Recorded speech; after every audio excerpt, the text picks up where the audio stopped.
We're way ahead of schedule. Yeah, but they're going to start the game early, so they'll start the game early. Well, that's all right. 9 minutes on the clock here.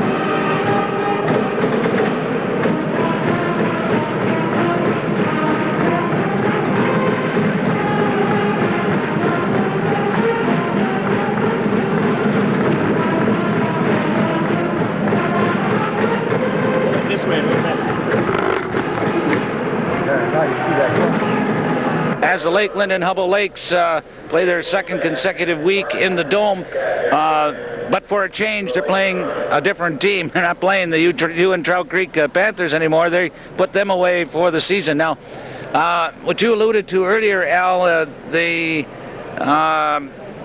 Central Lake Trojans wanted to wear their white jerseys today. Dark jerseys. They wanted to wear their blue jerseys, which the Lakeland and Hubble Lakes are wearing, because the Lakeland and Lakes are the home team.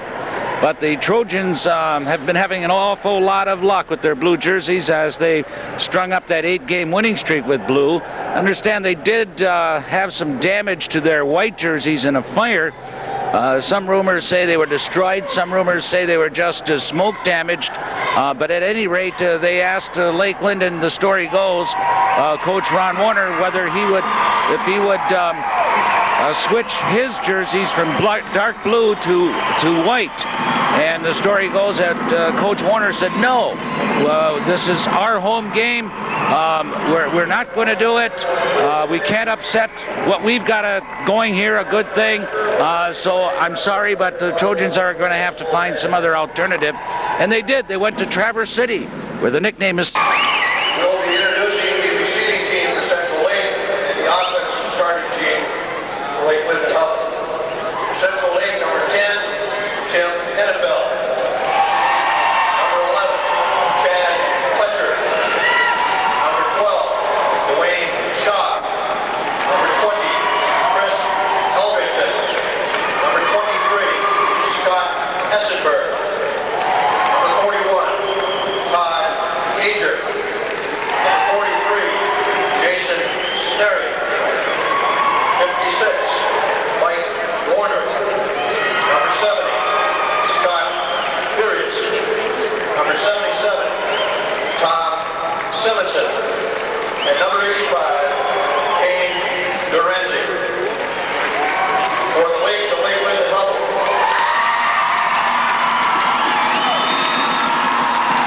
Number 15, Josh Peters. Number 20, Dan Markell. Number 35, Rick Marcotte. Number 40, Jeff Miller. Number 55, Jamie Koskela. Number 60, Bruce Desaler. Number 64, John Lucas. Number 72, Bill Roberts. 73, Andy Ewert. Number 81, James Henkeler. Number 82, Jason Evans. Coaches for the Central Lake Trojans, Dennis Youngadike, Hugh Campbell, Harry Fletcher. Head coach for Lakeland and Hubble, Ron Warner. Assistant coach, Russ Warren. But the Lakeland and Hubble Lakes are in their dark blue, and they're going to be kicking off to the Trojans, who will receive here to start this game. And this game is going to start a little later than last week's game, which is still going to be a little early on the game clock. Or maybe they're going to wait. They're going to wait to... See, I have about a minute and a half. There's about a minute and 16 left before 11 o'clock. So they just may sit and start this game exactly straight up. I say, well, why wait? Let's kick it off right now. Well, Alrighty, here we go. Both teams in fairly fine physical condition. I say fairly fine. There are some problems, and we'll get to that as we go along here, Al. Lucas kicks off. It's fielded at the 25, up to the 30 to 35. The ball carrier, Dwayne Shaw, and he's brought down at about the 37. Yeah, nice running catch by Dwayne Shaw, and he returned that kick about 12 yards running from his right to left, and he was tackled by a host of Lake Linden players. So they mark the ball just over the 37-yard line. Center comes out first. It's a 1st and 10. The quarterback, Tim Henneveld, 6'3", 195-pound senior. Pretty big for a quarterback. There's a handoff, stopped at the line of scrimmage, maybe a gain of 1. Yeah, Todd Odger, the big fullback, was hit by Ewart and Locust for after a short gain. It'll bring up a 2nd and 9. Lakes look like they're fired up today, Norm. And it is indeed a battle of the Lakes here. Now from here on, well, today, one day at a time, as they say, or one game at a time. It's UP Power against what they now know as Tro Power, according to the sign across the field. So it's a 2nd down and 9. And he may keep it. He does. He dropped for a gain of only about 1, or maybe just back to the line of scrimmage. Henneveld. Yeah, excellent line play there again. He was going out for the option, and he decided to cut in, and he was met. And he actually lost a half yard. It's going to bring up a 3rd and almost 10. So right off the opening kickoff, a big 3rd down play already for the Trojans. We're going to speculate on airing, Norm. They bunch up their line twice as tight. And Henneveld hands it up the right side across the 40 to the 41-yard line. Who was that? Short of a 1st down, he got about 4 yards. That was a big fullback, and Jamie Koskela latched onto him by the leg, and he fell forward after that for a pickup of about 3. It's going to bring a 4th and 6 or 4th and 6.5 from their own 41.5-yard line, and it looks like we're going to see the first punt of the day. But that's at Ager, right? He's wearing Right, 41. 41. Okay.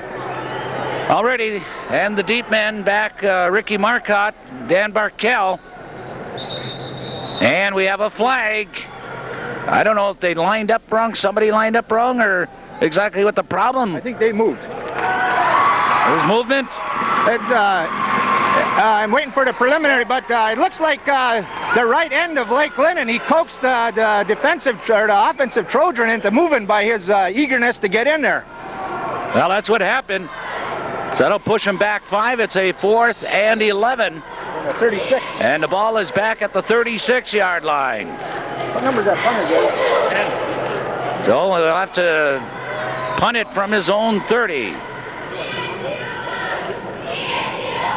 There's a snap. It's a low snap from center. Recovered a nice spiral kick. And it's fumbled. Barkel going after it. He falls on it at his own 27. Oh, my. Yeah, he ran after that ball to catch it, and he looked at Marcotte going the other way. He was going to hand it off to Marcotte, and he just luckily pounced on it on his own 27-yard line, and it's a big break for Central Lake to make the Lake start off way in their own territory. You know, Al, that's the only time they have problems back there is when the 2 backs go to field the ball. Likely, it looks like it's going to be at the same time. They've got to learn to mentally communicate. Well, that was a low line drive kick, too. He had a bad snap from center, and it wasn't a normal type of a punt. So it's a 1st and 10. No return. The ball at the Lake Linden 32. So it turned out to be a pretty good punt for the Trojans. Hand off to Marcotte. Marcotte across the 30 to about the 31. A gain of about 4. Yeah, Marcotte straight ahead off right tackle. He was tackled by number 70, Scott Harris, after a gain of about 3. Lake Linden put a man in motion, and at first it looked like Central Lake didn't quite know how to handle that, and the guy that did make the tackle started to move. Well, I'm looking for some different type of plays from this team of the 10,000 and more plays, but I'm not looking for them right away. They may come a little later, as the Lakes are going to try to see if they can move the ball their conventional way, which is unconventional. Marcotte across the 40, out of bounds at the 45 as he took a pitch out. Marcotte ran up and tippy-toed up the right sidelines and finally caught up to by number 10, Tim Henneveld, and he was knocked out on about his own 47-yard line. It's going to bring up a 1st and 10 Lake Linden. Hey, nobody can tiptoe down that sideline better than Marcotte. Yeah, The ref had to get out of the way. He almost lost track of what he was doing.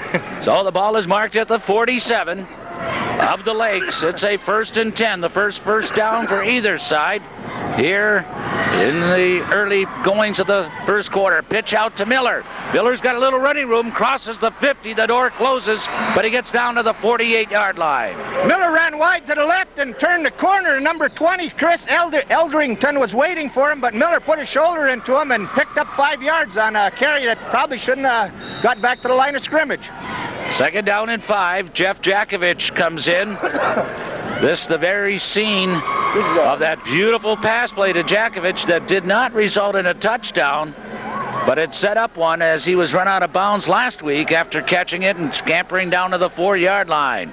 And here we go. Peters hands it off to Marcotte. 1st down at the 40. Marcotte running off a left tackle that time and picked up about 8 or 9 yards. It's going to bring up another Lake Linden 1st down on the 40-yard line. Today we have there's Jason Evans and Jakovich shuttling into plays with Joel Kiernan standing on the sidelines with his hands on his hips, wishing he could be there. Kiernan suffered that pretty bad sprained ankle last week, but he is in uniform. And we have a 1st down and 10. The ball is at the Trojan 40. Peters hands it off to Marcotte. He finds a couple of yards, works his way down to the 36. They're trying to work that left side of the line, or the right side of the Trojan line, and the left side of the Lake Linden line looks pretty good. Yeah, number 70, Scott Harris, I hope I'm pronouncing it right, has been a pretty busy individual on that left side of Central Lake line. They've been running on the right side pretty much, and that's his spot. Okay, now we have a 2nd and 6. Just under 7 minutes left, opening quarter, no score. Peters calls the signals. Going back to pass. In the flat, it's complete at the 30. Down to the 29-yard line to number 81, Shane Kenela. Yeah, Shane Kenela picked that ball up, and he was clotheslined around the head when there's no call on a play, but it's going to bring up a 1st down on a 29-yard line. I noticed prior to that Central Lake is running a defense of a 5-2-3, and they shift into like a 6-1. Okay, they're kind of in that 6-1 right now. Peters to the line, calls the signals. The Lakes 1st and 10, pitch out left side. Barkell finds a little hole across the 25, down to about the 22-yard line, a gain of about 6 at least. Thank goodness there was no grass on his field, otherwise his face mask would have been plowing it for those yards, Norm. He was running low to the ground, his usual manner, and he made a nice little gain there. Well, they bring up a 2nd down and 4, a short 4. No score in this game, just under 6 minutes remaining. The Lakes have been on the march since about their 24-yard line when they received the punt. Here's Barkell, and he's turned right over someone's shoulders, and that's number 41, Henneveld, who just picked him right up, lifted him over his shoulders and dropped him, but he got a 1st down, so I don't know what Henneveld's all excited about. Todd Hager is the name of the guy that picked him up, and he tried to go over him, and he picked him up, and he ran back with him, but they mark it for his forward progress. It brings up a 1st and 10 on the 17-yard line. That's right. I'm thinking of the quarterback, and Hager is the fullback on offense. And on defense, he's all-state material, both offensively and defensively. But that was a 1st down for Barkell, so he got the last laugh. Here's Marcotte. Marcotte stays on his feet, and he gained a very tough yard or 2, Al. Yes, there was 3 tacklers on him, but his forward momentum was enough to put him ahead for 3 yards. See, this drive started where? Was it around their own 27? On their own 27-yard line. And they've picked up, I believe, 3 first downs. 3 first downs in this drive thus far, and it's a 2nd down and 8. This is the key down. I know you talk about 3rd downs being keys. This can be a key right here. Hand off to Marcotte.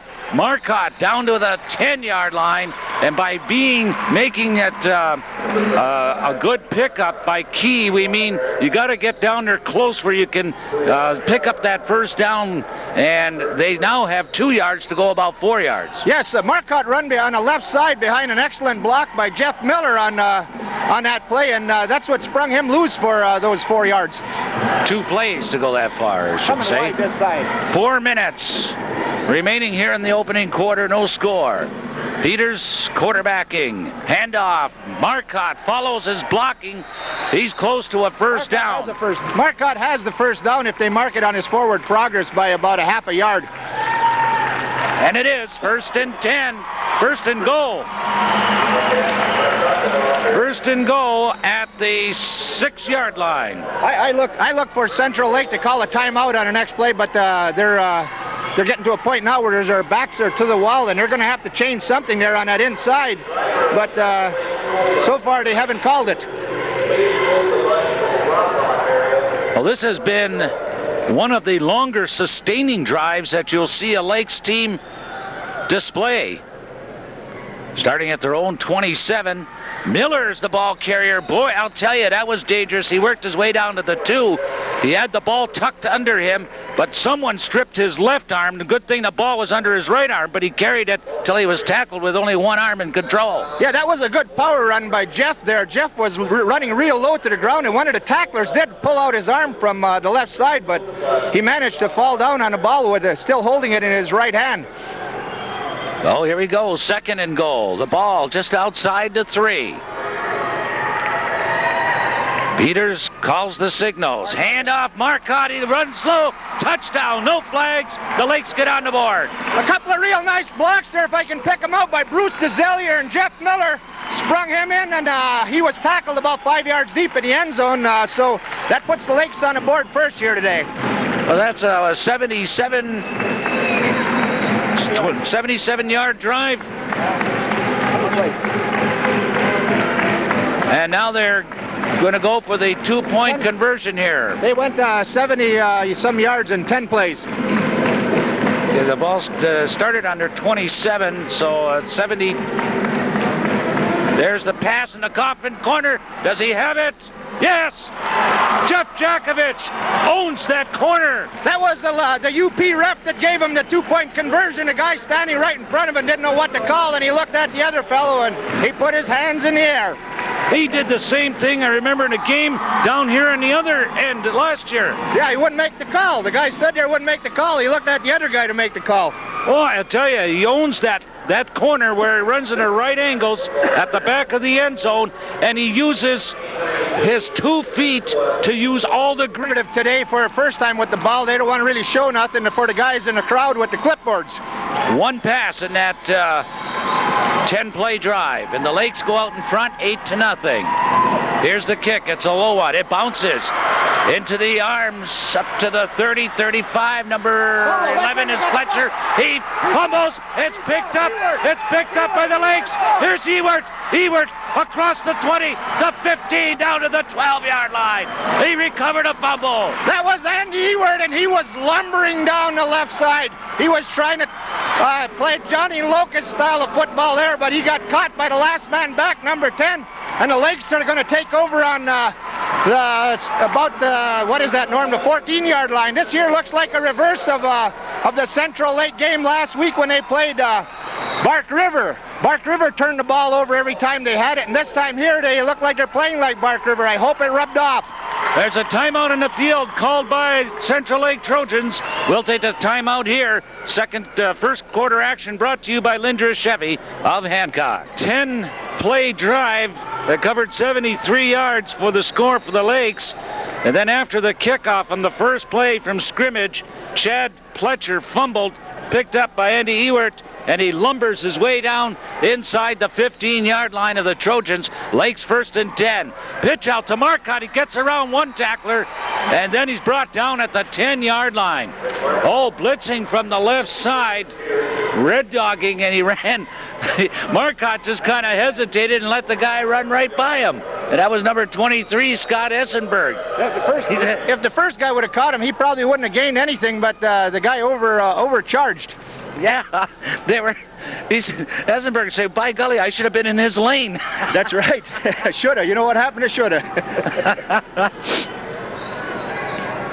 So we have a 2nd down and 7. Pitch out left side. Barkell, little running room. He's close down to the 1-yard line. What an effort by Barkell. A tremendous block on the left side by both Miller and by number 35, Ricky Marcotte, gave him that big gainer. But I'll tell you, he picked up an extra yard or two carrying Bill Wiltsey, 6 foot, 160-pound senior, with him. Yeah, he has that 12th player today called Determination. Any relation to Momentum? Yeah, he's a younger one. So it's a keeper. first and goal. Peters hands it off. Marcotte plunges his way. Touchdown. Excellent charge by the whole right line of the Lakes. They backed the Central Lake defenders right into the end zone, and Marcotte fell in just over the goal line.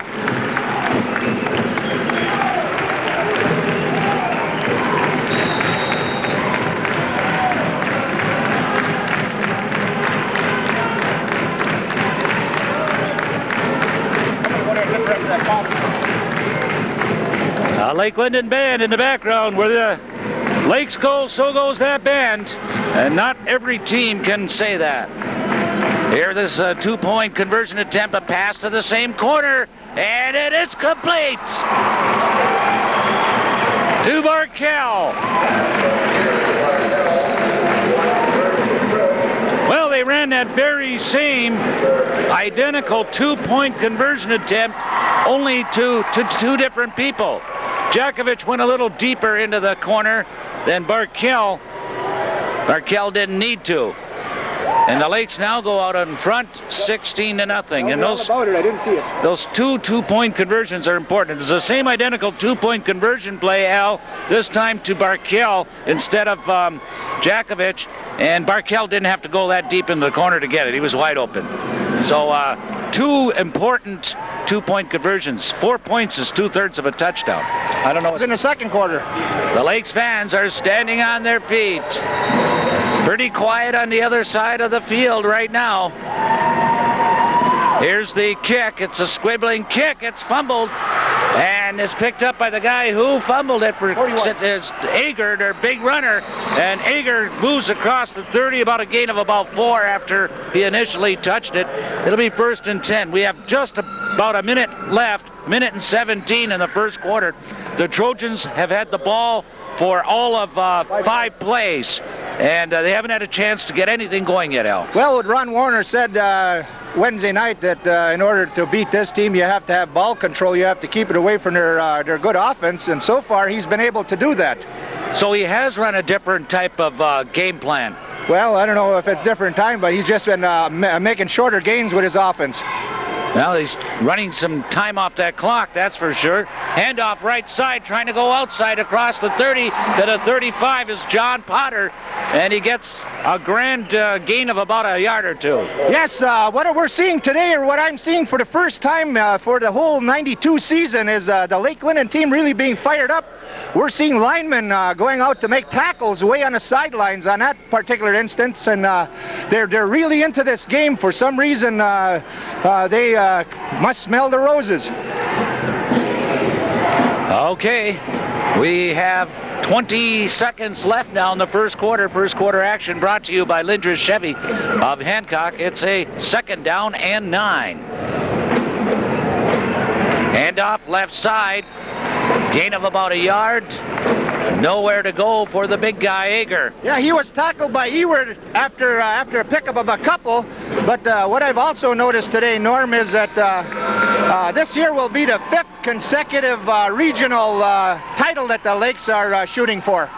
That's the end of the first quarter, brought to you by Lindros Chevy of Hancock. Stay with us for second quarter championship action, regional championship that is, from the Superior Dome, brought to you by Ace Hardware in Cali. But after one quarter, it's Lake Linden Hubble 16, Central Lake nothing. 24 yards play by Jeffy. Okay, back at the Superior Dome in Marquette.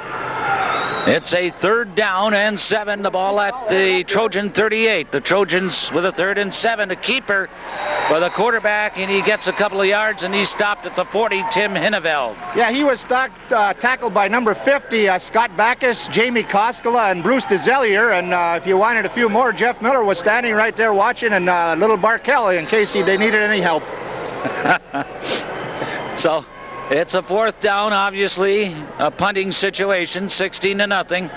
Hardly a time for the Trojans to start taking any chances. Marcotte and Barkell, the two deep men. Miller splits the two backs, 10 yards upfield. Zeller acting up. Long count from center. There's the snap, and there's the kick. And Marcotte fields it at the 26, fakes the handoff, keeps it the 30, the 40, he's at the 50, and he's tripped up by number 41. Tim, the big guy Hager. Hager got him at the 50, otherwise, who knows, he might have been off. Well, we seen it blocked by Koskela on a first man, by DeZellier on a second man, and by Locus on a third man. And when Locus sent the number 41 sprawling, his leg flew in the air, and that was the thing that managed to stop Marcotte. Well, this is why I'm glad you're up in the booth, because it's so important that we recognize those key blockers and those key blocks that they make, because it makes running the ball a whole lot easier, but all too often the running back gets all of the glory. So we're glad that Al keeps eyes on that. Back to pass, Peters in the flats to Miller at the 40, 35, run out of bounds at the 31-yard line, first down. Excellent fake up the middle, and then they throw out to the right flat to Miller, and after he caught the ball, he picked up an additional 10 yards running, and he went out of bounds on about the 33-yard line. So it's another first down for the Lakes. Ball at the 33 of the Trojans. 16-0. The Lakes out in front. Handoff to Marcotte, running room 25, brought down at the 22-yard line. Marcotte running off left tackle, punished the first tackler, number 41, Ager, and he was assisted then by number 20, who managed to bring him down for another 10-yard or 12-yard pickup. So it's another first down for the Lakes. They're stepping it up now. Well, I'll tell you, this has got to be a perfect game plan. If Coach Warner wanted to keep the ball away from their offense, he certainly is doing it. I have never seen a Lake Linden team this year as fired up. Hand off to Marcotte, and one guy got in his way. He got around him, but then he kind of stumbled a little bit and was hit and for, well, a gain of about one. Marcotte didn't follow his blocking on that one. He cut to the right instead of following to the left for the clear path, but where he cut, there was an opening for an instant, and it closed rapidly. Yeah, it didn't look comfortable on that run. Too many guys in front of him. Too many blockers that time. So it's a second down and a long 9. Pitch out, left side, Barkell. Little room, 20 down to the 11-yard line, and he went from the 15 to the 11 in the air. I don't know, Norm, is that a streak on the turf there from his face mask rubbing, or am I seeing things? He did, though, I tell you.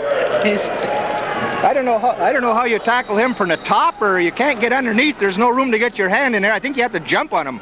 You know, when the hole is there, you have no time to think about it. It's got to be instinct, and this is what these running backs the Lakes have can do. Yeah, they are executing like a well-oiled machine today. So it's a third and a short one. Peters on the keeper. He has it. And he has a first down at the 10. It's going to be first. I don't know if it's going to be first and goal or first and 10. We'll see where they mark it. First and goal. It's a first and goal from the 10-yard line. The ball is on the 10-yard line, and that was an excellent charge by DeZellier and Locus and Koskela up the middle to give him a 3-yard gain.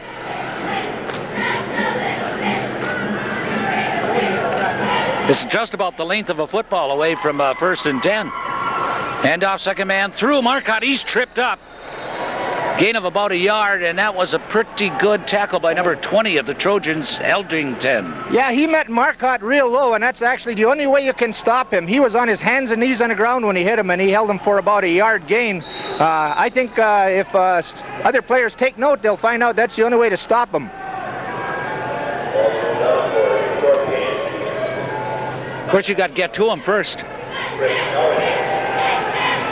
Second and 9. So it's a second down and 9, or second and goal from the 9.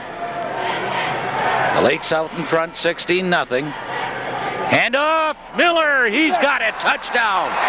Excellent fullback blast for Jeff Miller up at the left side, and he was into the end zone before I seen the ball snap. Yes, he was. He went that 10 yards in a fraction of a second. Yes, he took that handoff so darn quick, he almost swore that he took it from the center. 8 minutes left to play now in the second quarter. Well, if you can imagine that, that's just about the way it looked. I mean, wow. So it's 22-0. They'll go for the 2-point conversion. Let's see if they'll go to the air again. This time Peterson, and Peters on the keeper. You don't see that too often. He swept around left end and he went in. No, sir, but he had blocks from Locust. He had a block from number 82 Evans. He had a block from Marcotte. He had a block from Miller, and he had a block from the other Barkel. So I guess there wasn't enough players left over there to do any tackling. Timeout on the field. 7:57 left in the second quarter. The score is Lakeland and Hubble 24 and Lake Central or Central Lake nothing. They're bunching in. Wow, what kind of a receiving setup is this? 1, 2 deep men and 4 intermediate shallows. They're anticipating the squib. Here's Locust. Locust with the little squib kick. Fielded at the 32. He's down right there. He touched it with his knees. Chris Eldrington. It worked again. The guy fielded it on his knee. They have. So it's a 1st and 10 for the Trojans as the Lake Linden fans are starting to yell UP power. They change this chant as soon as they start playing Lower Peninsula teams. Hand off right side to go, nowhere to go for Todd Hager. He gained maybe a yard on the play, and this is their big player. This is their big man. It looks like Johnny Locust came to play today. He's the kind of the middle linebacker on there, and I don't think he's been blocked out of a play for today, and he made that tackle solo. 24-0. The Lake's out in front. Just over 7 minutes Got to run wide now. left here in the first half. Got to go wide. Ball on the Trojan 32-yard line. Got to go wide. He can't go up the middle. Henneveld, the quarterback. He goes back in the pocket. He's going to be sacked at the 29. Yeah, he was sacked in there by number 81, Kentola, before he had a chance to really fall back that far. He loss of about 5. He just dropped back 3 quick steps, and Kentola said, "Sit down right here."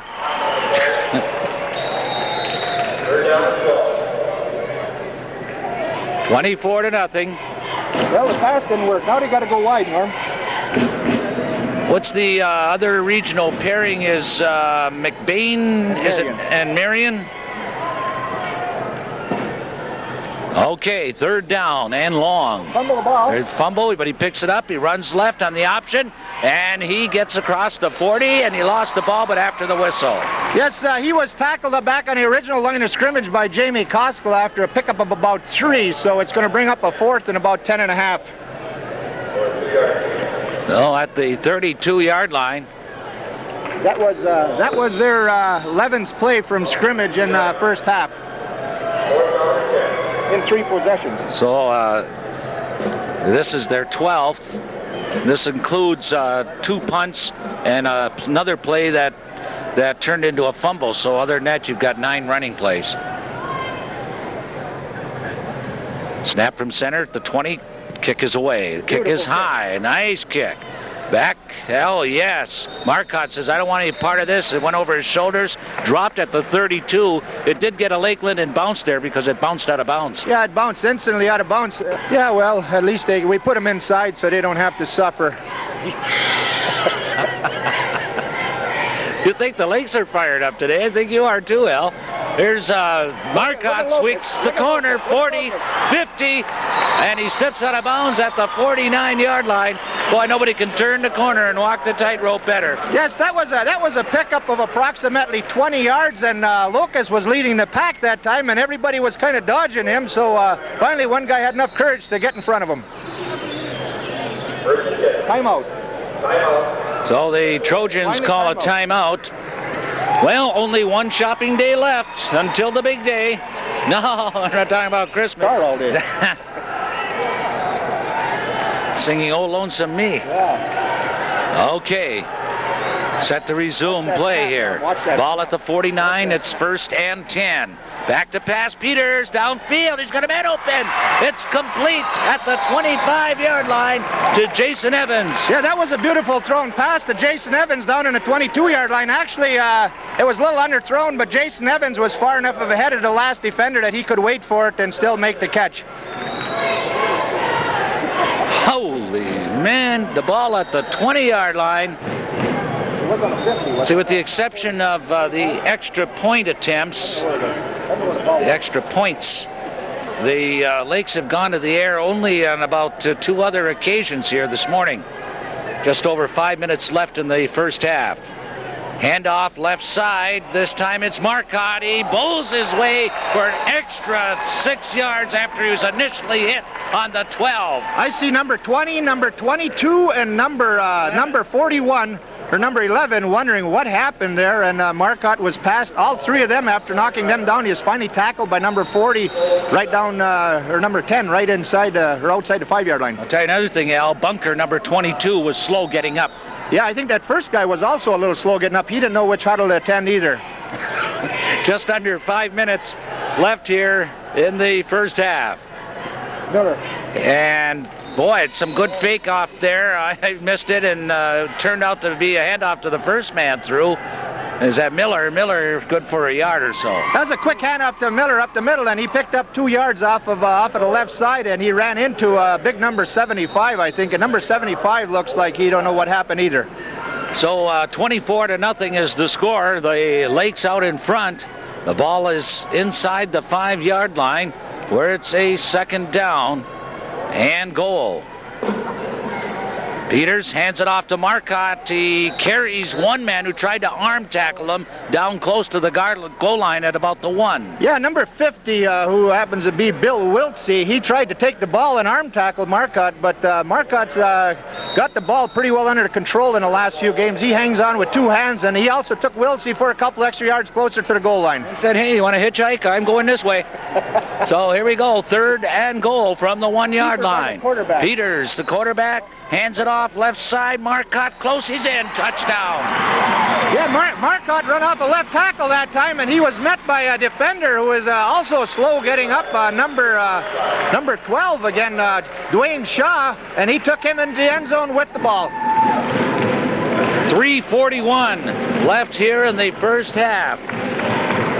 I know this sounds like Lake Linden is playing maybe their second unit. I don't know, because they've had so much time of possession. The Trojans have had the ball for only a dozen plays. Yeah, they had nine plays, and then actually 3 punts, I think, for the first half so far. So the 2-point conversion attempt into the corner. And how are they going to call this one? Good call. Both feet were in the air. The Lakes out in front, 32-0. But you can't score when you don't have the ball, and the Trojans have yet to pick up a first down. Yeah, I was just kind of wondering what game Ron Warner went to scout last week, unless, however, Bark River did fumble the ball 4 times inside their own 30, so that might have made that lopsided score and make this team look a whole lot tougher than they've looked so far today. Okay, number 64, we're doing the kicking. John Locus. They're backing up. And there's that short squibbler picked up by number 41. That's Ager. Our number 41, Todd Ager, goes from his own 36 across the 40 to about the 45-yard line. Yeah, that was he was tackled on an open field tackle by Brad Destramp after he ran that back about 10 yards. Hey, this is their best field position all morning here. Yeah, they ought to be able to punt from the 50-yard line at this point. Well, we'll see what they can do. They've got to get something going because they're running out of time here in the first half. They'd like certainly to put some points on the board anytime, but particularly now to regain a little bit of confidence and show themselves, not only themselves, but Lake Linden, that they can move the ball. But that time, nowhere. Lost backfield. There's that 5-yard or 5-step drop back with Ewert back there at the same time that he sets up the throw and seats him on his can again, just like the last time. Henneveld got up, and I'm telling you, he does not look too fired up. As a matter of fact, he's looking a little bit dejected as he slowly walks back to the huddle. Yeah, it's. I guess it's been a long first half for him so far. He's seen it from a little lower level than he's used to. Already 2nd down and 14. Henneveld calls the signals. And he hands it off to Ager. Ager fumbles. And where's the official signal? There it is. The Lakes recover. Ager fumbles. Yeah, he went through the line and somebody stripped the ball and it was recovered by, I think, by either Backus or DeZellier, one of those two. And I guess this drive wasn't as long as most, Norm. I think it was only on a 2nd play this time that it ended.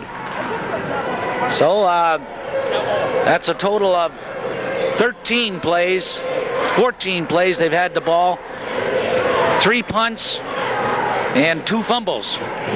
So now the Lakes go to work. Peters, short pass in the flat to Marcotte. He sidesteps one, crosses the 40 down to about the 38-yard line. Yeah, Marcotte caught that ball, and he sidestepped number 20, and then number 41, Ager, and then dragged the last guy ahead for about 3 yards to pick up a 9-yard or 8 yards on that play, and it probably should have been held for no little or no gain. Instead, it turns out to be an 8-yard gain, and a 2nd down and 2. 30-0. The Lakes out in front. 2 minutes left in the first half. Joel Kernan down there looks like that McMahon, that old Chicago quarterback with that baseball hat, don't he? Yeah. Handoff, left side, some good blocking for Marcotte. He reaches the 30 and then stretches his body to another 2 yards beyond that, and he's brought down at the 28. Yes, I was watching one of the tacklers from Central Lake, and it reminded me of old Lloyd Short from early in the 50s when he used to talk about the excuse me tackles and pardon me blocks. That sure looked like an excuse me tackle. This is the Double D championship for the region, which the Lakes are the defending champs, of course, but this isn't the ultimate goal. Barkell on a pitch out, nowhere to go, and he's run out of bounds at about the line of scrimmage. Yeah, Barkell ran the wrong way. He should have turned up the field there. He had a big hole for about 10 yards, but the decision had already been made, and he, I think he, no gain.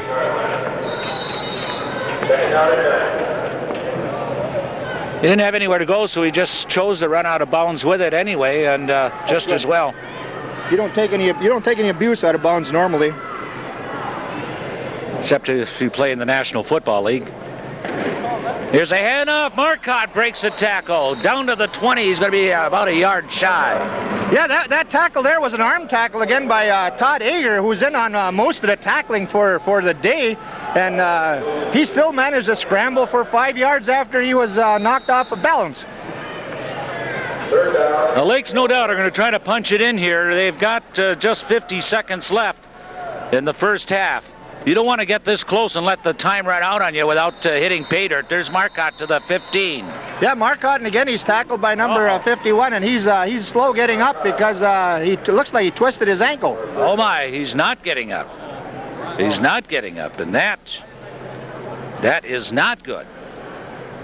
Hopefully just had the wind knocked out of him. Second half last week, but 30-0 is a lot different than 47-0. Yeah, well, they haven't had the ball long enough for Locust to pick it up, I guess. Okay, here's a handoff, right side. Kurt Rowe, the ball carrier, in for Marcotte. He picks up about a yard.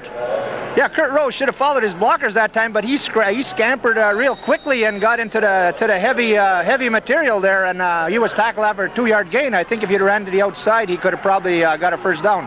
So the ball's marked at the 19. Peters is going to the air. There's the pass. It's complete to Miller. He's ridden out of bounds at the 9, but the important thing is it stops the clock. Yeah, it stops the clock with 17 seconds. It's going to bring a third down and maybe close to a 5 on the 10-yard line. And with the clock stopped with 17 seconds to go, I think we're going to probably have to see the ball in the air for the rest of this half, Norm. Yes, they want. Marcotte comes back in. Also, Jason Evans. They definitely want to get back on the board. Like I say, you don't want to get this close, no matter what the score is, and not score when you're 17 seconds away from halftime. That way, that screen that side. Peters is moving left now. He's looking for somebody. He's got a man. Oh, he had a man wide open in the corner, and it's intercepted in the end zone. Tim Henneveld runs it out. It looked like Peters didn't see Marcotte. Marcotte was open for just a second in the left corner. Yeah, Marcotte was open on the left side, and he threw it to a man that was apparently open in the middle of the end zone, but the big man that intercepted leaped way in the air and took that away. He was tackled finally after he ran it out to about maybe the 7-yard line. Marcotte and Peters met after the play, and Peters says to him, "Were you open?" Marcotte said, "It was wide open, man. Where were you?" He says, "All I could see was up the middle there." That was the first turnover by the Lakes, and it came at a time when it didn't really hurt them. Well, let's see what that timeout does. What kind of miracle play they're going to have here. Rose to the right. Across the 10. Still on his feet to the 19. Oh, the plan was to run out the last 7 seconds. He did a good job. Yeah, that would have been a pickup of about 8 or 9 yards on that play, and he scrambled off to his right and tried to find a receiver. They were all covered, and he was tackled by the big man, Jamie Koskla, after a pickup of about 9 yards. Well, we'll wrap up the first half for you in just a moment. Second quarter action brought to you by Ace Hardware in Calumet. Ace is the place. The score at the half, Lakeland and Hubble 30, Central Lake nothing. Did they get the rest of them, or did they only get one? At the halftime, with the Lakeland and Hubble Lakes out in front. I think we're going to have Gary slide over here because I don't have it with 3 mics hooked up to us here this afternoon. I don't have a whole lot of cord allowance here. So Gary, you can wrap up the first half. Okay, we'll take a look at Central Lake first. We had Henveld with 4 carries, ended up with negative yardage, minus 4 yards. Potter had 1 carry for 2 yards, and Auger had 4 carries for about 7 yards. Total offense, they had 9 carries for 8 yards, but if you take the penalty yardage out, they ended up with a minus 9 yards for the half. On the other hand, Lake Linden was hitting on all 8 cylinders. We have Marcotte with 20 carries for 138 yards. Miller, 4 carries for 21 yards. Peters, 1 carry for 3 yards. Rowe, 1 carry for 1 yard. And looks like they have about 178 yards on the ground. We also have 5 passing attempts by Peters. He completed all 4 of them with 1 interception. Evans had 2 catches of 10 and 25 yards. Miller had 2 catches for 17 and 5 yards, and Marcotte 1 for 8. So that's 75 yards through the air. In addition, we have the recovered fumbles. Ewart went 26 yards with the 1 recovery, and DeSallier recovered the other fumble around the 40-yard line. So with the touchdowns and the 1, 2, 3 2-point conversions, that brings it to a score of 30-0. And Central Lake is still looking for their first down of the day, huh? Yep. So they haven't had the football very much, so it's been a well-executed game plan for the Lakes, which was to keep the ball away from their offense. And quite frankly, they have had some opportunity to show their offense, and I say that maybe not a great number of offensive plays run in that first half, but they have given it to the guy who's supposed to pick up the yardage, Ager, and not only has he not accomplished that, but he's fumbled and given away the football. Yes, I think the Lakes have cranked up their intensity probably about 5-fold what we're normally seeing them for the year. I haven't seen the intensity on defense like today since maybe last year. The old cliche, they came to play, kind of really shows today. Actually, on their passing attempts, the Lake Linden players were in the backfield before the quarterback was able to drop back. On their fullback Blasser, Ager's key play, he has a hard time getting back to the line of scrimmage. When they run wide, which is they're real fast and they have a good quarterback option, the big linemen are getting to the outside to cover him on that. So Lake Linden has really turned it up a notch today, and I think if they continue to play this way, Norm, they might play for a couple more weeks. Okay, and then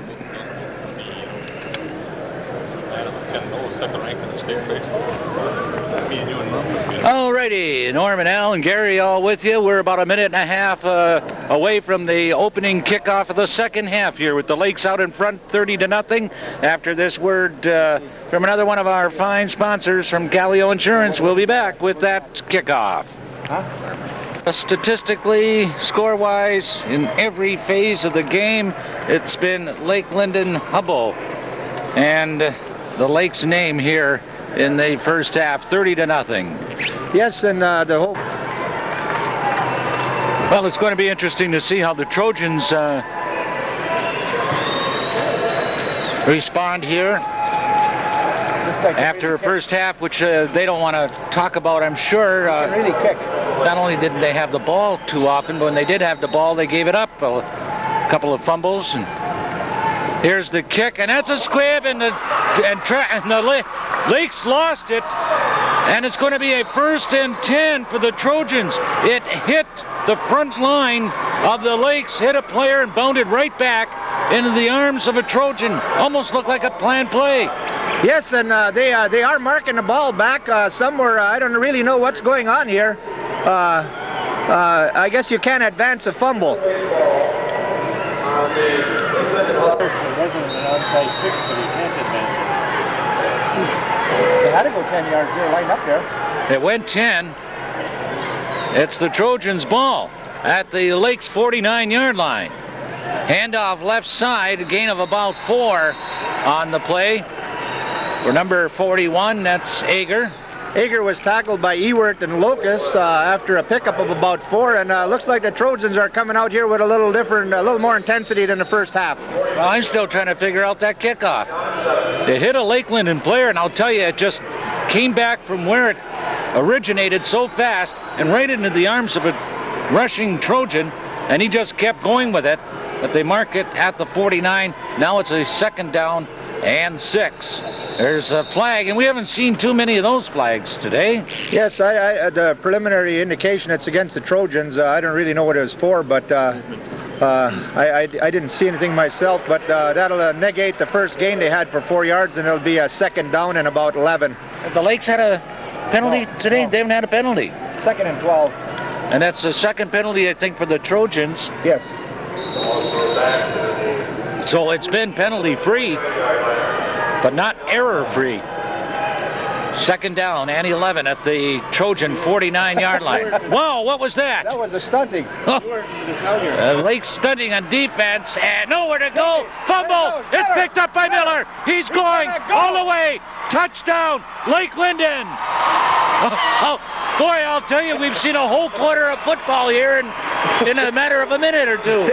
I've seen stunting in professional football games. I've seen stunting in college football games. I've seen stunting in high school football games, but I've never seen stunting like we've just seen, Norm. I don't know, maybe you can describe it. Oh, I was going to ask you to. I just saw people rolling around on the turf, it looked like. The players would jump one over the other and roll, and they confused the whole offense of Central Lake, and then to top it all off, they clobbered the guy who took the ball. Miller picked it up, and they went in for a touchdown.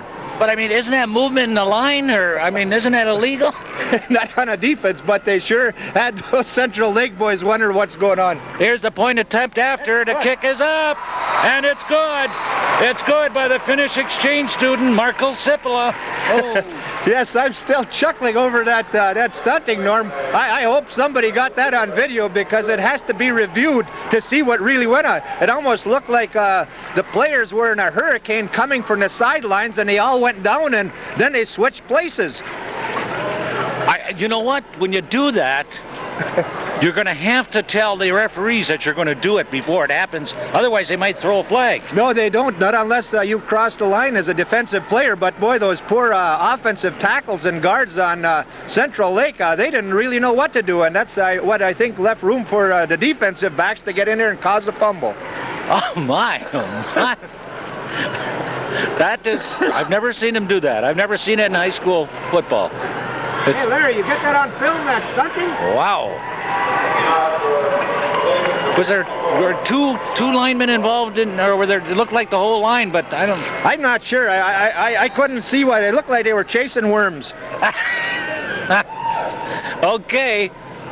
The turnover results into another Lakes touchdown.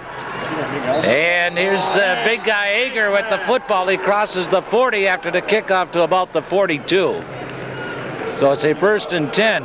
Boy, we've seen some exciting things here already in this second half. Yes, and we're seeing a little frustration there coming out on part of Central Lake on that tackle. They're face masking the tackler. Well, Central Lake is feeling right now, hey, we got a break on the kickoff. We had the football, chance to prove that we're a good football team. And then what do? On the first play from scrimmage, they take a 5-yard penalty. There they go, stunning again. Now a little bit of a long, that's going to cost.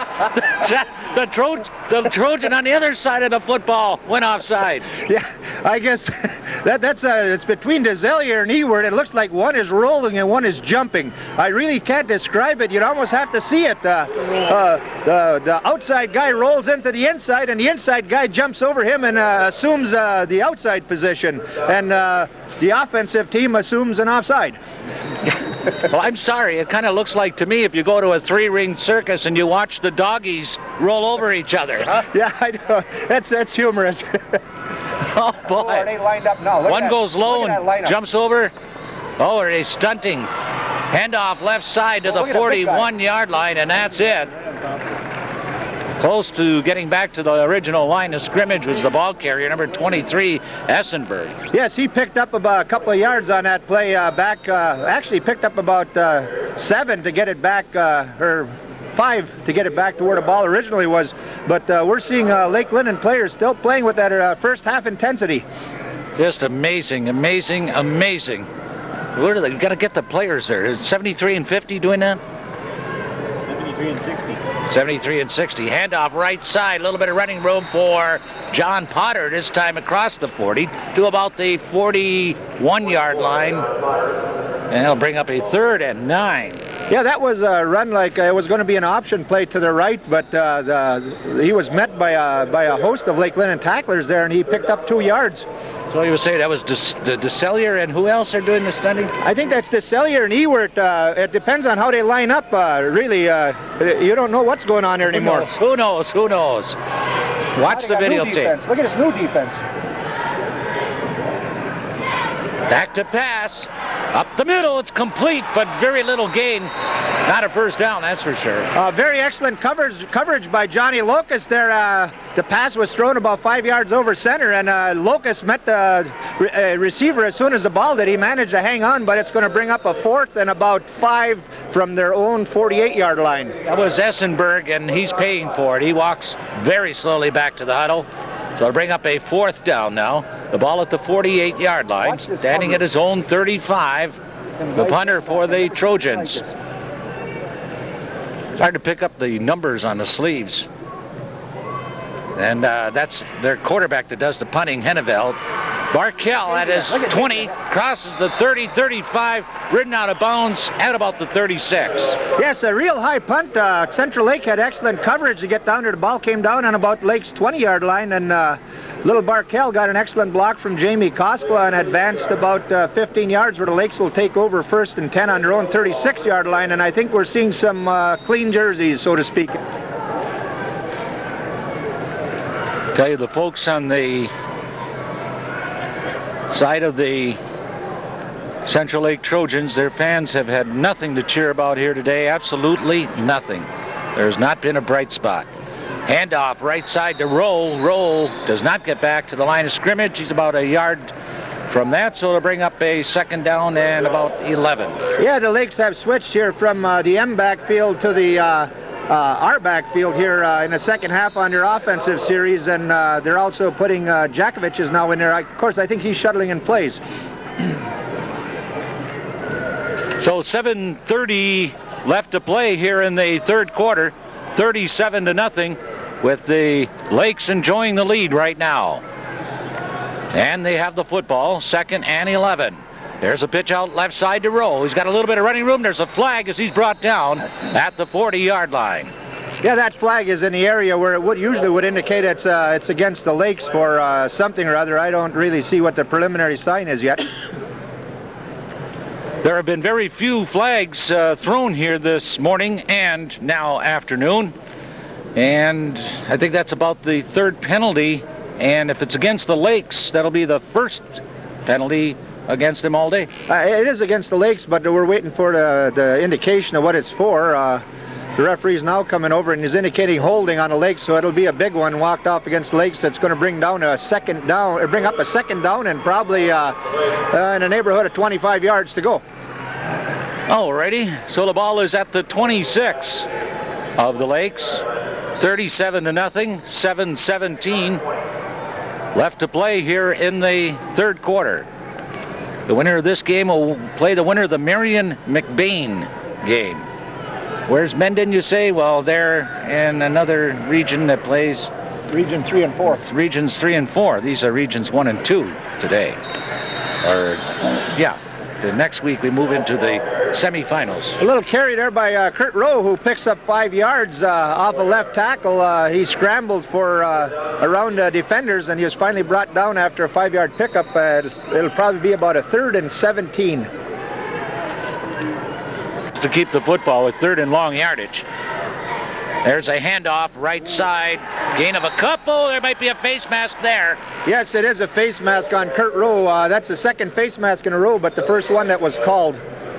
Ooh, sounds like an editorial opinion. No, that's not an editorial opinion. I told you earlier that the frustrations were there. They were face masking on the blockers originally. Receiving. They make a mistake. Yes, and it's a little sign of frustrations. They've been taking quite a bit of abuse in the first half. It looks like they're lined up offside right now to me. I don't know. I don't see no flags yet, but... Handoff left side, roll, first down. Down to, about up to the 49, I should say. Yeah, Kurt Rowe ran off off the left side and picked up 4 yards for Lake Linden first down from their own 49. And Lake Linden's been shuffling new players into the game, and every play we'll try to get them for you here. Okay, you worry about that, and I'll follow the football. 5:45 left here in the third quarter, 37-0. The Lakes have scored once here in the third quarter.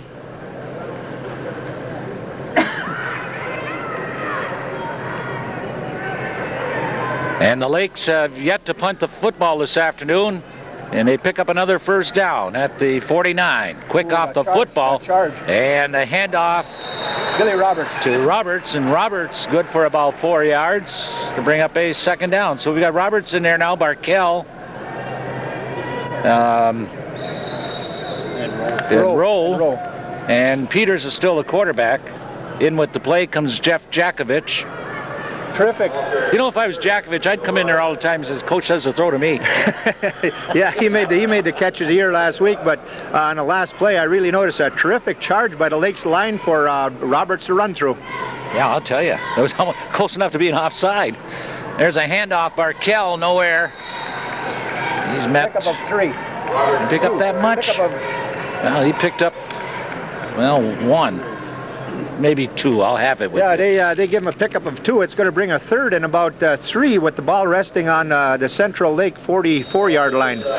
Not a bad idea to go to the air right now. And of course, I don't think they will, but I would. Well, with the score the way it is, I think you'd get a little flack. Ron Warner don't like to get involved in situations like that, but these are next year's players he's running out there, so they need experience too. Well, that's pass play is part of that. I mean, it's there's the pitch out on the option to roll down to about the 40, and I think depending where they marked it, yes, he's got a first down. I wasn't talking about a bomb pass anyway. I was talking about to keep the drive alive. Yeah, that's the first time we've seen Lake Linden run the option, and it was excellent. Excellently run between Peters and Kurt Rowe. Peters waited till the last minute before he pitched out, and Rowe made about a 5 or 6 yard gain to bring up first and 10 on the Central Lake 40-yard line. So another first down for the Lakes with 4 minutes left to play in the third quarter. Peters, pitch out, roll, crosses the 40, 35, leaps his way down to the 34-yard line, gain of about 6. Yes, and that's what he did. He leaped for about 3 yards. He probably gained about 2 on the ground, and he leaped, and where he came down, he had a 5-yard gain. So that second unit, well, I guess you can't call them a second unit, but some of those backup backfield ball carriers who see sporadic action, they're moving the ball pretty well. Yeah, it's the second unit backfield that's out there, and these two sophomore running backs, Rowe and Roberts, they're being quite effective at this time, using the same plan as we've seen in the first half. Well, you're going to hear a lot of them in the next couple of years. Rowe makes the turn outside, crosses the 30. He's hit hard, driven out of bounds inside the 30. First down. For a little guy who took a hard hit like that, he sure bounced up quick, and he picked up about 7 yards on that carry on the outside, and he got hit by two players that were probably twice his size, but he was the first one up, and they were a little slow getting up. So the Lakes continue to move the football with 3 minutes left in the third quarter. Lake Linden 37. Central Lake nothing. Handoff. Roberts. Roberts still on his feet. His forward progress is down to about the 25. There'll be a gain of a couple. Yeah, that'll be a pickup of 2 yards, and he was met by 3 or 4 guys that really charged and pushed him back, but good determination on part of these young backs Lake Linden have. You got to realize they're two sophomores, and they practice all week long, and they want to get in there too. Only one shopping day left, and everybody's always blaming Charlie's horse. Momentum's the guy who gets all the credit for everything. That's good. Handoff, Rowe, open, hole down, close to another first down at the 22, 23. Yes, Rowe ran off the left side, and would-be tackler, he leaped him, and he picked up, 4 or 5 yards, and they give him a bad spot, but it's going to bring a 3rd and 1 on the 18-yard line. Boy, I'll tell you, there was a hole there between the guard and the tackle. They opened up a pretty good-size hole for him to run through. Number 60 throwing a good block down there. Bruce DeSellier. Here's a handoff left side, little bit of yards, but enough for a first down. Yeah, Rowe ran the same way again, and he picked up about 3 yards, and it's going to bring up a first down for the Lakes on about the 16-yard line of Central Lake. He really scored. He's a little small runner. He kind of doesn't need a very big hole to get through, Norm, and he gets hit pretty hard, but he sure bounces up.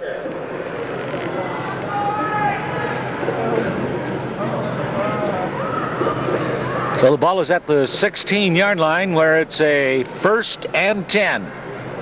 As the Lakes continue this ball possession plan that has worked so brilliantly this afternoon. Handoff right side. Roberts picks up about 4. Yes, Roberts running behind the blocking of Dan Barkell, and he picked up 4 yards on that, and the last 2 yards were in heavy timber. I saw Barkell get up there, and I thought he had the football for a moment. But he was leading the blocking there. The ball is at the 13, where it's a 2nd down. 37-0, 40 seconds left in the third quarter. Peters pitch out right side for Rowe. Rowe crosses the 10. He's tackled at about the 7-yard line. In that particular play, he was tackled by Ager, and when Ager was hitting the ground after tackling him, little Kurt Rowe was on his feet already, heading back to the huddle, and I'll tell you, he's really doing the job today. He's really determined to get that ball in the end zone before his turn comes to an end. So this is the last play of the third quarter. 3rd down and 2. Handoff, Rowe, and he's tripped up. First down. But he's got enough for a first down at the 5. And that's the end of the third quarter. We'll be back in just 1 minute with fourth quarter action after 3 quarters of play at the Superior Dome in Marquette. Lake Linden Humboldt 37 and Central Lake nothing. Peters the quarterback. Handoff, Rowe close to the goal line. He's down at the 1. Yeah, I was watching Rowe during the intermission between the third and fourth quarters, and man, I'll tell you, he really looked like an excited, fired-up lad with his helmet off in the middle of the field, telling Warner to give the ball to me. Now imagine this. These guys, Roberts and Rowe, are sophomores.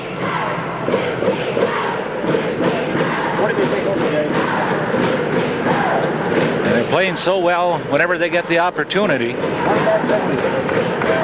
So here we go. 2nd down and 1. Handoff to Rowe. He fumbles the ball. Oh, I think the Trojans may have it. Lakes had a chance to get it back, but somebody had hoped for a bounce and didn't get it because he wanted to keep going with it. Yeah, the quarterback tried to pick it up instead of falling on it, and Central Lake is going to take over on their own 5-yard line. Actually, that ball was punched out of his arms right at the goal line, and it went back 5 yards.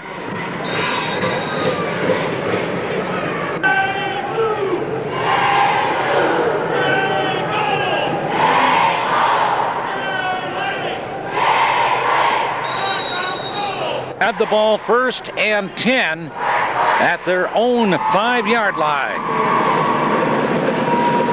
Here's the snap from center. Handoff right side. About a 3-yard gain for number 41, Ager. Yes, he ran off of the right side, and he was met by 4 or 5 Lakes players.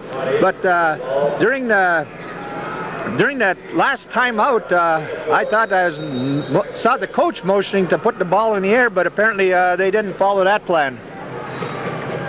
Oh, good thing. I don't worry about putting the ball up in the air and Actually, right where they are. Actually, the last drive from the Lakes was the cause was aided by Central Lake with that 15-yard face mask penalty when they would have had the ball way back in the Lakes' end part of the field.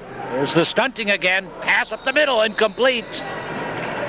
The Lakes pulled the stunning. It's beautiful. They stunted twice and ended up back where they came from the first time. I don't know, but I'm going to have to see that on film, Norm. But the pass was thrown, and the intended receiver was hit as at the same time the ball got there. I didn't get the number of the player that did it, so it went incomplete, and it's going to bring up a 3rd and 6 from their own 9-yard line. I'd like to know what the signal is for that, huh? How they coordinate that.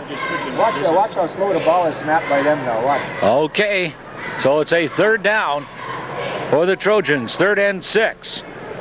Handoff left side to the big guy, Ager. No, he doesn't have it. There's a pitch out. And they're going to get their first down of the day.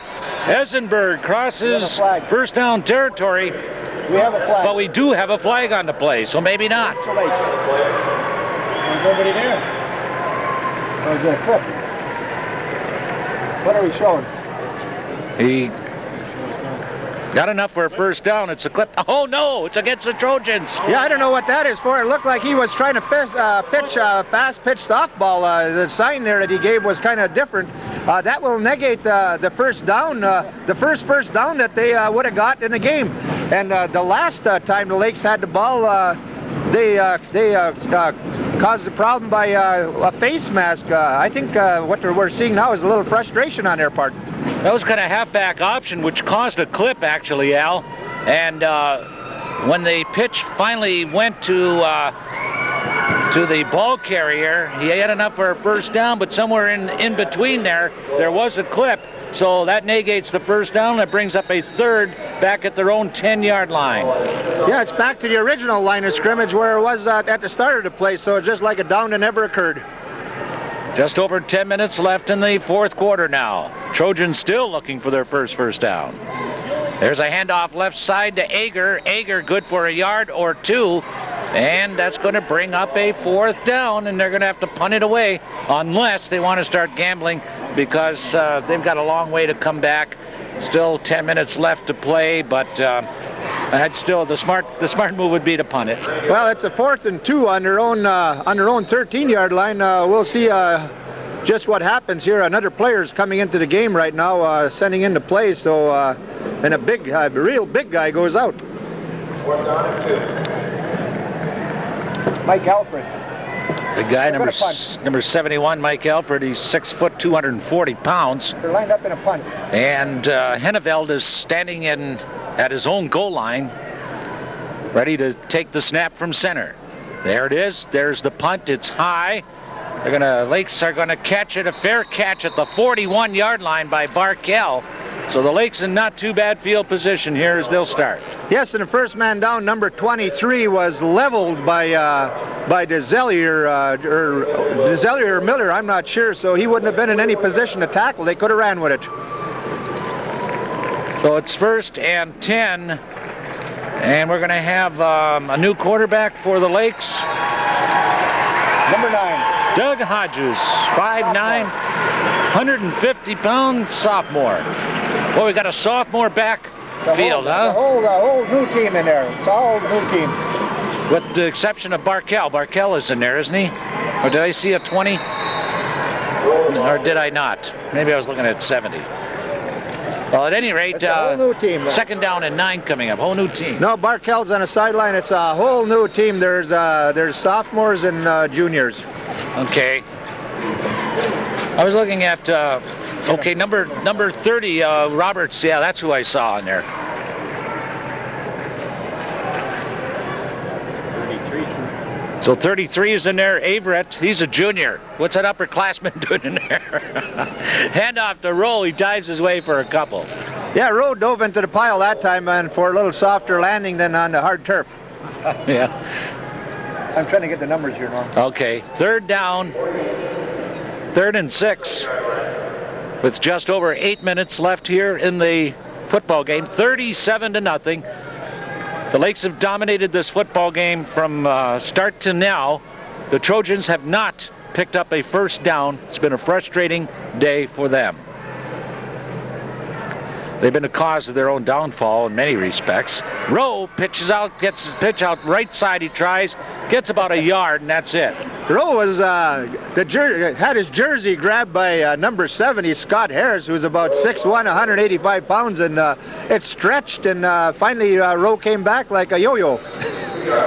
So it's a 4th down and 4 at the 35-yard line. No punt. And the Lakes are going to go for it.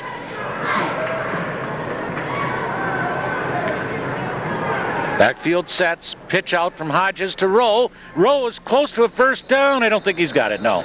I can't see, he's behind a bunch of players, but it looks like he's about a half a yard short. I think they'll take over on about their own 32-yard line. Well, the Lakes have not been forced to punt the football, and the Trojans have not been able to pick up a first down here today. That is got to be, even though the Trojans have caused their own downfall on a couple of occasions, the Lakes have forced a lot of those mistakes, and you've got to say, as Al mentioned early in the football game, this has been a pumped-up team today. Yes, and the Lakes are going with all young players on defense now. There isn't a starter in there. 1st and 10 for the Trojans at their 32-yard line. Back to pass, rolling to his right downfield, and it's incomplete. No flag on the play. Boy, I see it. That was the best case of holding I ever did see back there, Norm. The ref watching it, too. Well, the guy's trying to enjoy the game. This crew is from Crystal Falls. I've seen them a couple of times. They're pretty good guys, but I did see one in the dressing room over in Hancock when I walked in there. I said, I wonder where all you guys are from. He said, from Crystal Falls. He said, write your names down here. It's hard to get access to them here. That's why we didn't do it today, but we did find out. One had a pair of dark glasses on in a game. He says, I'm the head referee. He says, I can't remember his name. There's one Finlander in that bunch down there, though. There is one. It might be him. Here's a fake and then a keeper by the quarterback, Henneveld. That worked to no avail, gain of a couple. Yeah, the Lakes rookies in there having a good time on that particular play. There was a swarm tackle done on Central Lakes back. I didn't see who had the ball, but it was a pickup of about 2 yards for 3rd down and 8. Well, I tell you, these Lakes fans are a bunch of hams. That's all I can tell you. Every time they see a Channel 6 camera, boy, they're right there in front of it, sticking their faces in the lens and cheering. Yeah, I guess so. They're a pretty happy time of the game when there's 6 minutes left and you got a big lead and you don't have nothing to worry about. 37-0. The Lakes on the verge of their 11th straight victory. Quick pass and then a pitch out back. Oh, the Trojans. It's still loose. No, it's touched by a Trojan and it's down at the 3-yard line. That play started as a complete pass, Al. That was the old hook and ladder where the receiver caught the ball and tossed it back to the back, but he threw it over his head, and the ball rolled all the way from about the 35-yard line and kicked and bobbled and whatnot, and it's going to be a 4th on their own 6-yard line, and they hardly have enough room to punt it away. They've got to go to the 42 for a first down. The hook and ladder would have worked, but he pitched it It would have been a gain of a few. They would have been a couple of yards shy of a first, maybe, or maybe if he had forward progress. I think they would have had their first down, but he pitched it right over his head, and it kept on rolling back toward their own end zone. 24-yard run. Oh, standing deep in his own end zone, Henneveld to kick the ball away. And I'll tell you, it gets a Lakeland and bounce and is finally grabbed by a Trojan at the Trojan 30-yard line. I saw John Lucas after that last play. You can see number 10, the quarterback, Henneveld, who's also the punter, limping. And he did a yeoman's job in getting that ball away. He was standing deep in his own end zone. Locust picked him up off the turf. He went back in the end zone. He kicked that ball, and that's not bad. He's kicked a 10-yard, about a 40-yard punt. Yeah, that's right. He didn't have a lot of time to kick it because the Lakes had two guys, one from each side on him, and he had to hurry it. And then it did take a bounce about 10 yards back toward his own goal line when it hit the dirt. Met at the line of scrimmage Rowe. is Rowe. No, 32. Not Rowe. New guy in the game. Who's in there now? That's Lee Marcotte. Lee Marcotte was the ball carrier. He's another sophomore that was moved up from the JVs. He got baptized there pretty good, but he did pick up a half yard. Is that Rick's brother? No, probably a cousin. So we have 4.5 minutes left. 37-0 is the score. The Lakes have the football. Hodges is the quarterback. A good run for about at least 5, and refusing to go down is Bill Roberts. I'm not sure. Was that Bill Roberts or was that Lee Marcotte? I think that was Lee Marcotte who ran up the middle, and he had 2 tacklers trying to bring him down, and he ran laterally for about 5 yards before they finally were able to bring him down, and he was just moved up from the JV team. Well, coach isn't being fair because I see Roberts in there now, and they're just trying to outsmart us up here, and they're doing a pretty good job, at least outsmarting me. Especially for these older fellows who can't see. Yeah, well, you and Gary got to get your eyes retested. Okay, Hodges. He looks cool out there as a quarterback. This is Lee Marcotte, and he works his way down close to a first down. I'm kind of impressed with him. Yeah, and we have a flag over there. Looks like it's in the area of a clipping or something. No, it's a hold against Lakeland, and so that'll negate the gain. Third down and long. 3rd and 11. The ball at the 31 of the Trojans. Hodges rolls to his right. He's got a little bit of running room. He's going to hang on. Crosses the 30. Gets down to about the 26-yard line before he's written out of bounds. Yeah, that'll bring up a 4th and about 5, or 4th and 6, depending where they spot the 4th and 6 where they spot the ball. And I saw a big fellow there, number 70, Scott Harris. For a big man, he sure can move. Better penalty. We'll see what the flag is all about. And talking to Dennis Youngadike, he said his team was very, very excited about coming up north and playing here in the Dome. He said none of his players had ever played indoors before. They came up yesterday. They spent the night watching football here. They worked out yesterday afternoon. And I guess that's another thing about sports and building character. And it isn't all that happens on the field. It's what else goes around in building the character of these kids, and it's been a good experience. Yes, and actually for a new coach, and he's only been around for 8 years, I think he's doing pretty good after 8 years to be in the playoffs 4 times. Yeah, last week was the first time he ever won a game in the playoffs. So. Well, yeah, that's a sign of improvement over the years. Right on. He doesn't work in the school system. He works for Consumers Power. Oh, well, he had to electrify those players a little more, and maybe he'll get a little farther next year. Okay. He works on one of those nuclear plants. You got a cliche for that. There's a low pass. Downfield, just off the fingertips, incomplete at the 5-yard line. Intended that time for Bill Roberts. Am I right? No. I'm wrong again. 60. That was intended for Peeney. Kevin Peeney was down there, and all alone, the ball went right through his arms. That was a wobbly pass, but it was put right on the money, and Peeney just didn't manage to hang on, and Lakes will be faced with a 4th down on their own 40-yard line, and we're going to see Marcotte test his leg out. Well, Hodges threw it a long way, though. First punt of the game for the Lakes, and it comes with 2 minutes and 56 seconds left. First punt. And he does just what he wants to do. He puts it high. You'd hope for a better bounce, but it is down at the 18-yard line, so not a bad punt. No, and this will probably be the last series for Central Lake. They'll take over on their own 18, and Lake Linden sends in their young players on defense. Okay, we'll take a quick break here. 2:48 left in the game. 37-0. The Lakes out in front. Send one guy out first. More than like. Okay, we're back. 2:29 left here. It's 1st and 10 at the 18 for the Trojans. Going to 12. Trojans go back to pass. Down the sidelines, it's a wobbler. It is complete at the 10-yard line. He was down. I guess that don't count. He fell on top of a player. A wobbly pass to Henneveld, who is actually the quarterback, but on the halfback option, I guess. And that is the first down for Central Lake today. It comes with 2 minutes and 14 seconds left in the game. I'll tell you, this guy, Henneveld, look at him. He can hardly walk.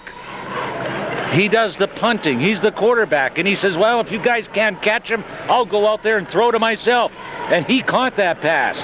He's not coming out of the game either. No, he's lining up wide to the left, and man, he's limping so bad that I feel sorry for the guy. So their first down of the afternoon follows Lake Linden's first punt, almost intercepted in and out of the arms of Peany.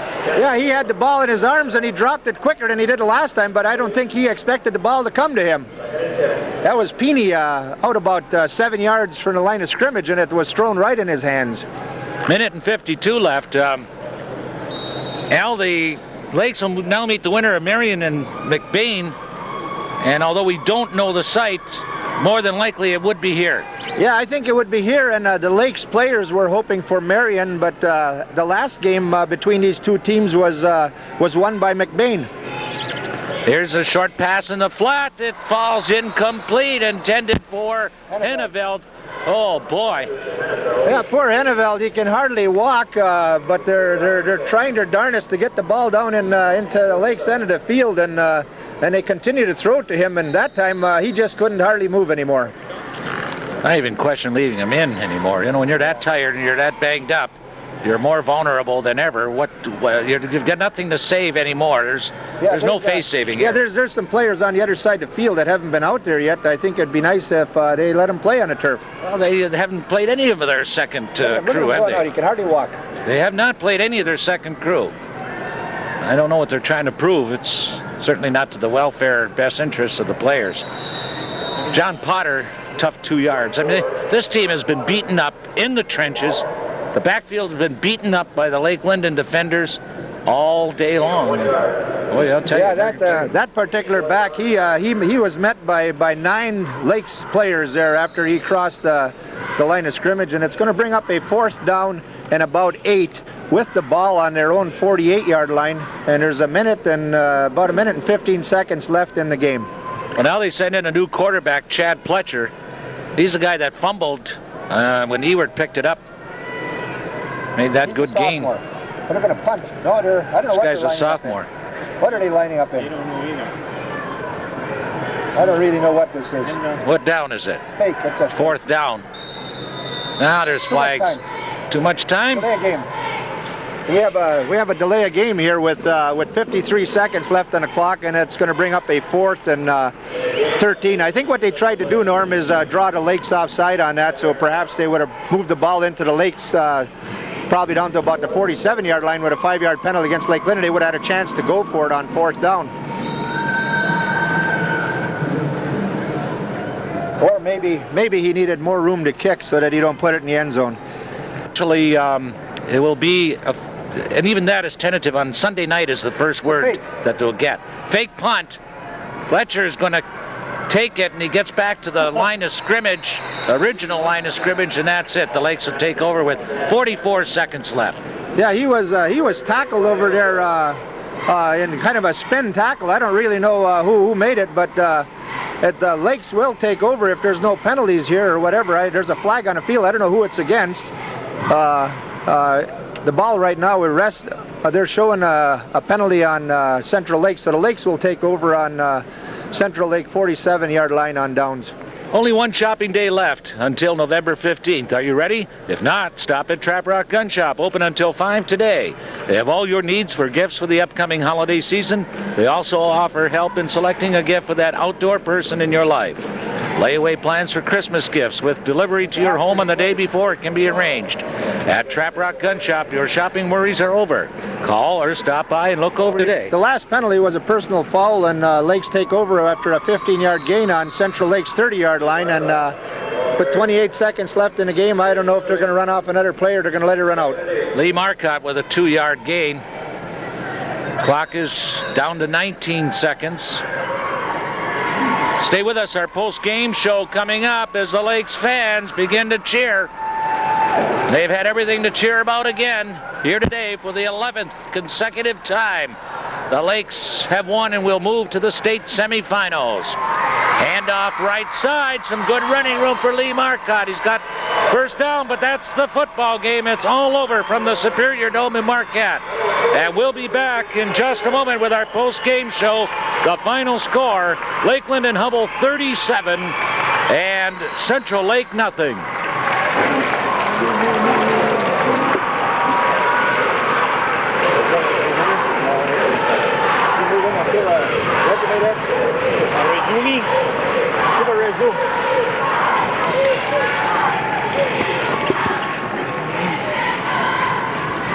Four spots into me. We'll give the stats, and I'll give it back to you. Then you give it back to me, and I say goodbye.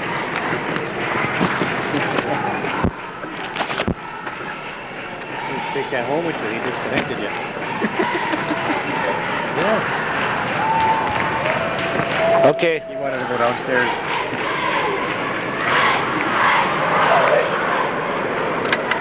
Whoops. I shouldn't have thrown that like that. It's not mine. I don't think of that as a microphone.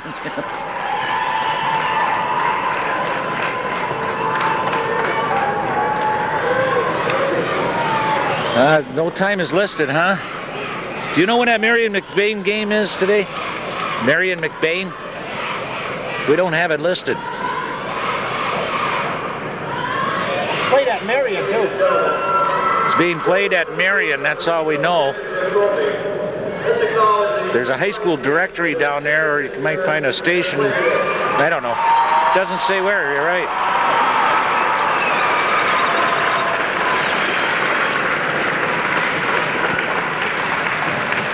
At this time, we direct your attention to the field where Mr. Ken Godfrey, tournament manager, will make the trophy presentation to the regional class Double D champions, the Lakes of Lakeland and Humble.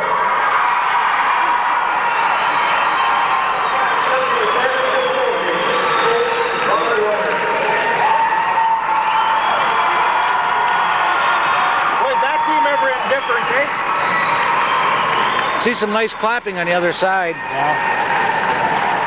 Michigan High School Athletic Association and Northern Michigan University. Pardon? USA's game. Hell no. Look forward to having you as our guest at future events. I'm heading her back. Fly carefully on your way home.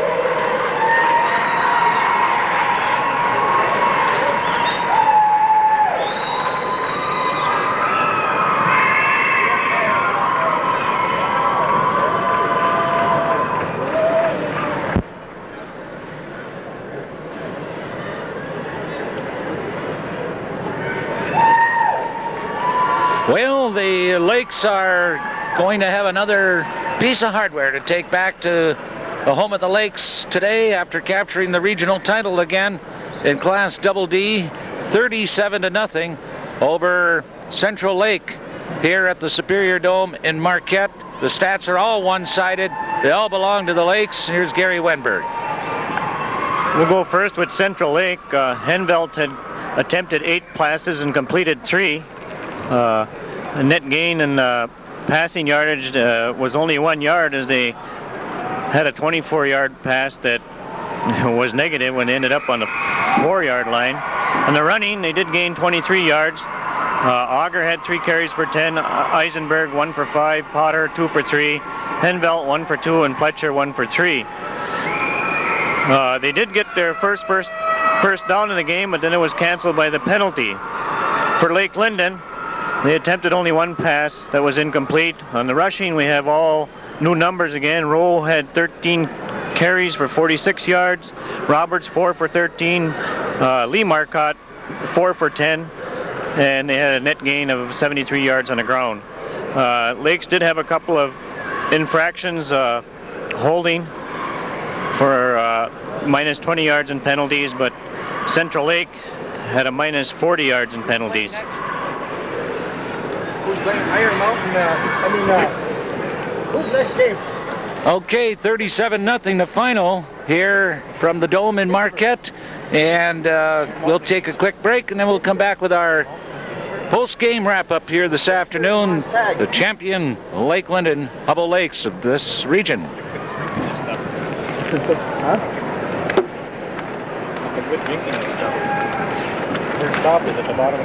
Team on a mission type of thing, but the Lakes came down here with a game plan that worked actually to perfection. You'll never work another game plan to this level. I don't think you can keep this level constant because it has been successful for you.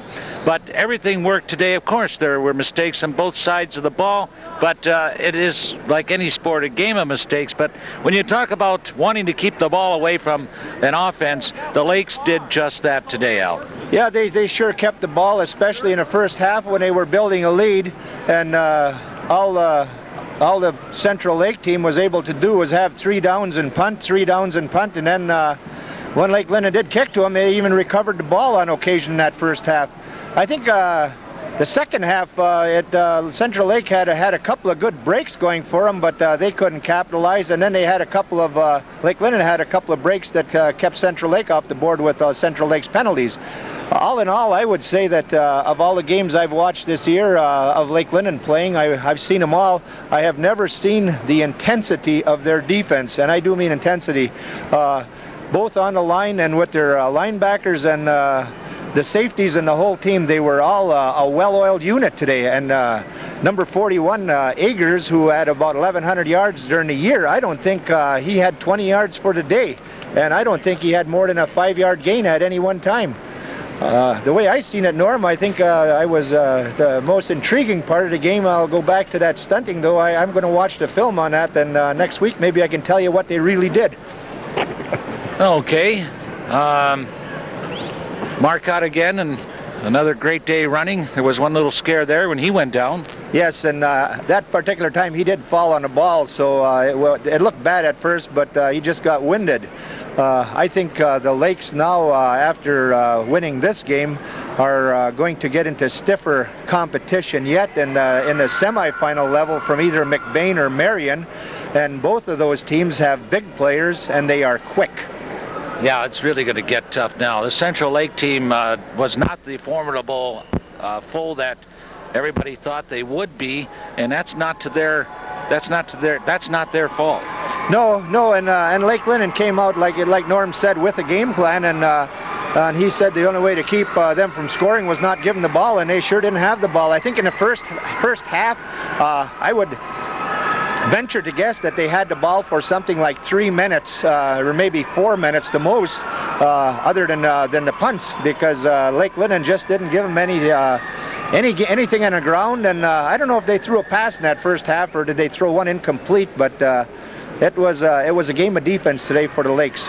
Yeah, they had 12 plays in the first half, Central Lake, and that was about it. There's 3 punts in there and a couple of fumbles. So the Lakes came to play today, there's no doubt, and we'll come to watch again next week. They'll play the winner of the Marion-McBain game, which is downstate in Marion. It's being played at Marion. Marion ended up on top of that pack. However, McBain beat them during the season, but Marion vaulted to the top of that region by virtue of their defeating of the Bay City All Saints team, the second to the last game of the season. Bay City was at that time 8-0 or 7-0, and Marion beat them to pick up a whole raft of points and bonus points to give them the #1 seeding in that region.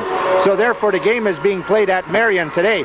And I think Marion has a grudge game going with McBain, being that McBain beat him earlier in the season. So we'll have to wait and see what comes out of that. And whoever it is next week, Norm, I think we'll probably be playing in the same place. McBain is 9-1. Marion is 9-1 also. Central Lake finishes the season at 8-3. The Lakeland and Hubble Lakes move on now to the state semifinal in Class Double D. They move their record now to an impressive 11-0, but it may as well be 0-0. Yes, and it also was, I think, Ron Warner's 147th or 148th career win, and it's a really incredible record, but it's more incredible yet when you look that 60 of those 147 wins came in the last 7 years. Well, the next game coming up, we'll see a Class B region final. Saginaw Swan Valley Vikings against the Kingsford Flivvers. Do you know what a flivver is? That's a football player from Kingsford, Norm.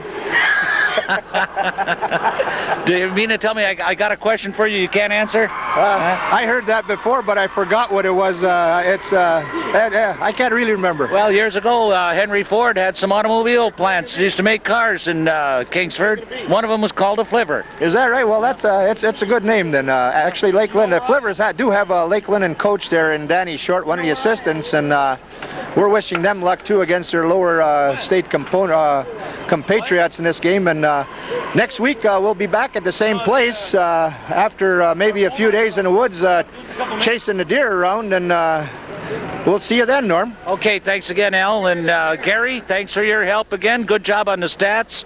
And thanks to Chuck back on the board. And we'll be back on board from the Dome, hopefully, next week. Time and date to be announced, TBA. Should know by tomorrow night. So once again, we'll say goodbye from the Superior Dome in Marquette. The final score, once again, the Lakeland and Hubble Lakes 37 and Central Lake Trojans nothing. That's it.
That's it.